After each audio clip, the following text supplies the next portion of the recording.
For this lecture, we're going to take a look at the properties of substances. Specifically, we're going to look at physical and chemical properties and see what those are. So again, physical properties and chemical properties. So first off, what are physical properties? Well, physical properties are things that we can evaluate without changing the composition of a particular material. So when I look at these two images, I can get some physical properties just by looking at them. So the image with the hand holding an Erlenmeyer flask. The substance in that Erlenmeyer flask, there's a couple of very easy physical properties I can get. I can get the fact that it's a liquid, so the state of matter that it's in, and I can see that it is green, so I can assess the color.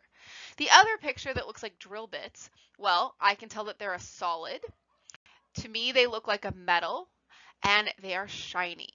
So our physical properties include things like density, melting point, boiling point, the state of matter, so is it solid, liquid, or gas, and then what color is it, how does it taste, what odor does it have. Now in the lab, I probably won't be assessing the taste of something, but taste is a physical property. Okay, so here's a few substances. So some physical properties of something like chlorine. It's yellowish green, it has a very sharp odor. If you were to taste it, which I don't recommend doing, it would be really sour. At 20 degrees Celsius, it's a gas. It melts at negative 101.6 degrees Celsius. And then it boils at negative 34.6. So ambient room temperature is a lot higher than negative 34.6, which is why chlorine exists naturally as a gas.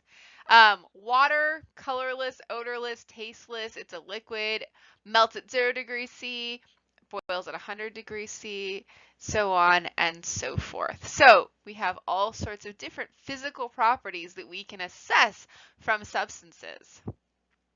Now our chemical properties, these describe chemical reactions one substance has with another. And our reactions are how these changes occur. So here's some chemical properties. Wood burning. It undergoes combustion.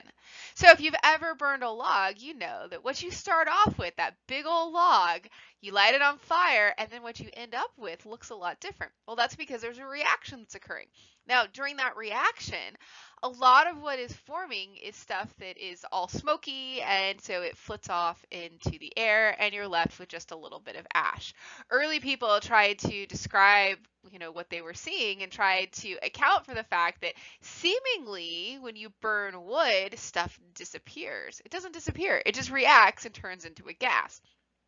But for early people, in their explanations and their seeking to understand the world around them, they invented this substance called phlogiston. And so apparently to them, everything contained phlogiston. And when you burned something, it was releasing the phlogiston. We know a little bit better now. Something like sodium chloride. So when you form sodium chloride, you take solid sodium metal, you take chlorine gas, and you react them together to form a salt crystal. Okay, so let's see if we can understand the difference between physical and chemical changes or properties. We'll talk about changes next. Okay, so water appears colorless and odorless at 20 degrees Celsius. Is this physical or chemical? It's physical. Okay, that's a really funky looking P. All right, that's better. Water dissolves sucrose crystals. So what do you think dissolving is? Okay, so it's actually physical. So here's the thing. When you dissolve something, you're either just hydrating it or you're disassociating it. You're not actually changing what it is.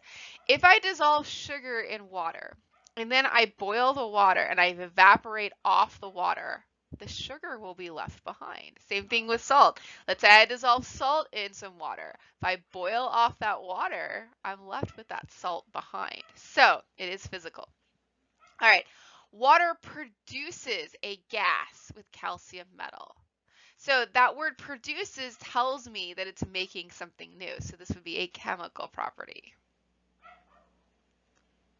Okay, and then lastly, water exists as ice at negative 10 degrees Celsius. So the state that something's in, that is a physical property. Okay, so that is a little bit about our physical and chemical properties.